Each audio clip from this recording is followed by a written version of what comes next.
लाई हूँ। श्रावण मास महात्म की कथा का बंधुओं, जिसे सुनने मात्र से भगवान शिव की आप पर विशेष कृपा होगी। आपके भगवान शंकर ने कहा, हे सनत कुमार, श्रावण शुक्ल पक्ष चतुर्थी के दिन सर्व काम फलप्रद संकट हरण नाम का व्रत होता है। श्री सनत कुमार जी ने कहा, हे देव, किस विधि से व्रत और पूजा करनी चाहिए और किस प्रकार उद्यापन करना चाहिए, यह सब मैं आपको विस्तार पूर्वक बता रहा हूँ। भगवान शंकर बोले, चतुर्थी के दिन प्रातः काल उठकर दातुन आदि करके पुण्य दाता को शुभ संकट हरण व्रत का संकल्प करना चाहिए। हे देवेश, मैं चंद्रोदय तक निराहार रह आपकी पूजा करके भोजन करूंगा। मेरे संकट को आप दूर कीजिए। हे द्विजश्रेष्ठ, इस प्रकार संकल्प करके काले तिलों से स्नान करके सब आहलिक कार्य करके गणाधिप की पूजा करनी चाहिए। मनुष्य को उचित है कि अपनी शक्ति अनुसार 3 मासे, 1.5 मासे या इससे भी कम सोने की प्रतिमा बनवाए। सोने के अभाव में चांदी अथवा तांबे की मूर्ति बनवाए। लेकिन यदि साधक बहुत गरीब हो तो मृतिका की मिट्टी बना सकता है, परंतु जिसके पास पर्याप्त धन हो उसे इस पवित्र धर्म कार्य के लिए व्यय करने में भी कंजूसी नहीं करनी चाहिए। पहले रमणीय अष्टदल कमल के ऊपर वस्त्र सहित घट स्थापित करना चाहिए। जल भरकर उस पर पूर्ण पात्र तथा प्रतिमा रखकर 16 उपचार द्वारा वैदिक या तांत्रिक मंत्रों से पूजा करनी चाहिए। हे वत्स, तेल युक्त शुद्ध पवित्र घृत से 10 लड्डू बनाने चाहिए। उनमें से 5 गणाधिप के लिए रखना चाहिए। भक्ति द्वारा देवता की भांति उस ब्राह्मण की पूजा करनी चाहिए। फिर यथाशक्ति दक्षिणा देकर प्रार्थना करनी चाहिए। हे विप्रश्रेष्ठ, हे देव, आपको नमस्कार है। आपके निमित्त इन 5 लड्डुओं को फल तथा दक्षिणा सहित दे रहा हूँ। हे द्विजश्रेष्ठ, आप इन्हें ग्रहण करें, आपत्ति से मेरा उद्धार करें। जो कुछ मैंने अधिक अथवा कम किया है वे विरूप ज्ञानेश्वर वह सब परिपूर्ण हो। सुस्वादु अन्नों द्वारा ब्राह्मण को भोजन करवाना चाहिए। चंद्रमा को अर्घ देना चाहिए। अब तुम मुझसे इस अर्थ मंत्र को सुनो। क्षीर सागर संभूत सुधारूप निशाकर तथा गणेश प्रीतवर्धन, आप मेरे अधर्य को स्वीकार करें। इस प्रकार विधि पूर्वक व्रत किया जाए तो गणपति प्रसन्न हो जाते हैं और अभिलषित पदार्थ प्रदान करते हैं। उन पदार्थों को मनुष्य को स्वीकार कर लेना चाहिए। इस व्रत के करने से विद्यार्थी विद्या, धनार्थी धन, पुत्रार्थी पुत्र प्राप्त कर लेता है, मोक्षार्थी गति, कार्यार्थी कार्य सिद्ध कर लेता है, रोगी रोग से छुटकारा पा लेता है। आपत्तियों में घिरे हुए व्याकुल मन वाले, चिंता से ग्रस्त, अपने सगे संबंधियों के वियोग से दुखी जनों के सभी संकट हरने वाला, इष्ट फल देने वाला, पुत्र पौत्र आदि संपूर्ण संपत्ति देने वाला यह उत्तम व्रत है।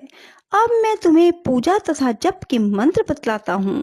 पहले ओमकार शब्द, फिर नमः, फिर हे रंभ के अनंतर लंबोदर शब्द, तत्पश्चात संकट निवारण शब्द को चतुर्थ अंत बनाकर अंत में स्वाहा शब्द कहना चाहिए। वैसे यह 21 अक्षरों का मंत्र है। मनुष्य को चाहिए 10 दिशाओं की पूजा करे। मैं तुमको लड्डू बनाने की एक और विधि बतलाता हूँ। शुद्ध घी से परिपूर्ण तिल सहित मूंग के लड्डू कतरी हुई गिरी डालकर बनाने चाहिए। लड्डू श्री गणेश जी को समर्पित करने चाहिए। अलग अलग नाम पदों द्वारा गणनाथ की पूजा करनी चाहिए। मुनि सत्तम, तुम मुझसे उन नामों को सुनो। गणाधिप, आपको नमस्कार है।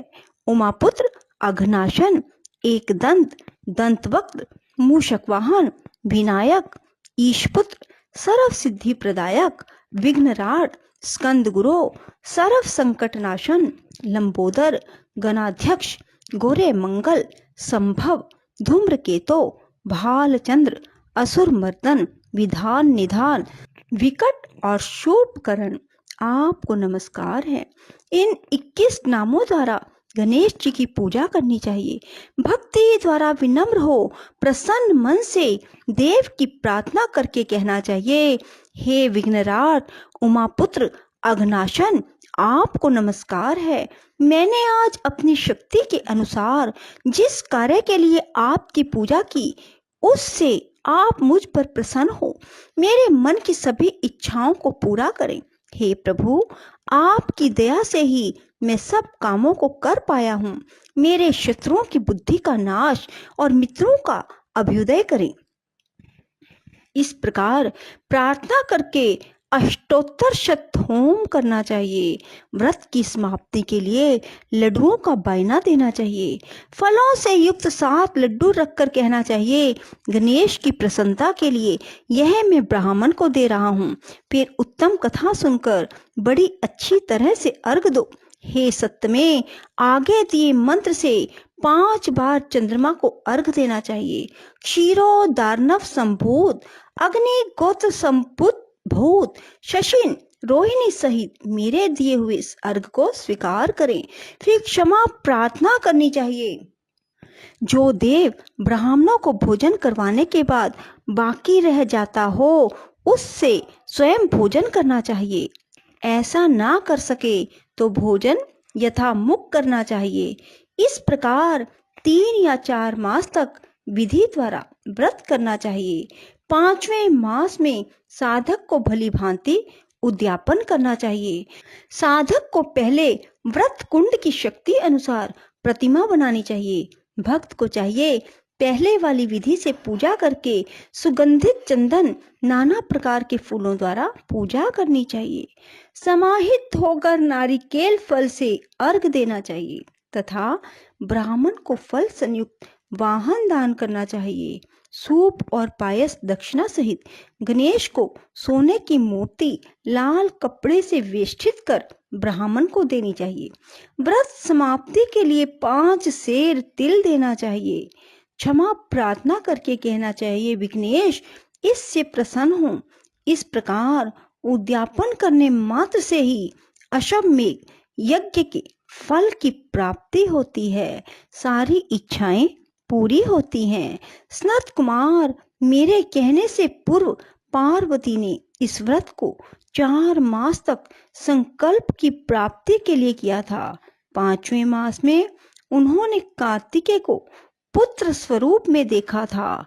महर्षि अगस्त्य ने समुद्र पान के समय इस व्रत को किया था। 3 मास के बाद उसको विघ्नेश के प्रसाद से सिद्धि प्राप्त हो गई थी। हे मुने, इस व्रत को दमयंती ने 6 मास तक किया था, तभी उसको महाराज नल का दर्शन हो गया था। अनिरुद्ध को खोजती हुई चित्रलेखा ने इसे किया। वे कहाँ गए, उन्हें कौन ले गया? बानासुर के यहाँ जाने पर प्रद्युम्न व्याकुल हो गए। तब उनसे रुक्मिणी ने बड़े प्यार से कहा, पुत्र, मैं तुझसे जिस व्रत को कहने जा रही हूँ, तुम ध्यान पूर्वक सुनो। पूर्व समय में तेरे जन्म काल के समय मेरे सोरी घर में तुझको एक राक्षस चुरा कर ले गया। बस मेरा हृदय तेरे वियोग से छलनी हो गया।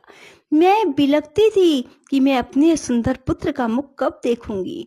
उस समय जब दूसरी स्त्रियों के पुत्रों को देखती थी तो मेरा कलेजा फट जाता था। मैं उन स्त्रियों के पुत्रों को देखकर कहती, कहीं यह पुत्र मेरा ही तो नहीं है। इस प्रकार तेरे वियोग का दुख झेलते हुए कई वर्ष बीत गए। भगवत कृपा से हमारे यहाँ लोमश ऋषि आए।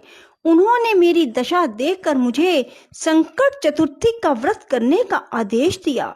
उनके आदेश अनुसार मैंने यह व्रत 4 बार किया। बस उसके प्रभाव से तुमने वापस लौटकर शंबरासुर का वध किया था।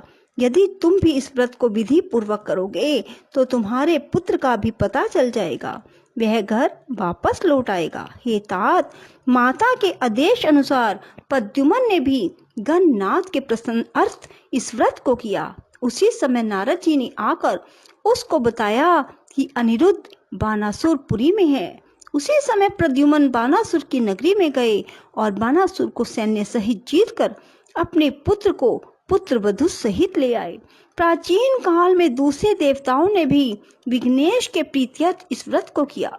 इस लोक में इस व्रत के समान सिद्धि देने वाला कोई व्रत नहीं, ना ही इस व्रत का मुकाबला कोई तप या तीर्थ ही कर सकता है।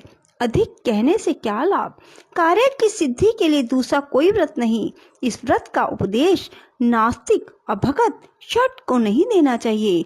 पुत्र शिष्य श्रद्धायुक्त साधु को तुम इसका उपदेश दे सकते हो। हे महामुने, तुम धर्माचारी एवं मेरे प्यारे हो, इसलिए मैंने तुमको इस व्रत का उपदेश दिया। बोलो शिव शंकर।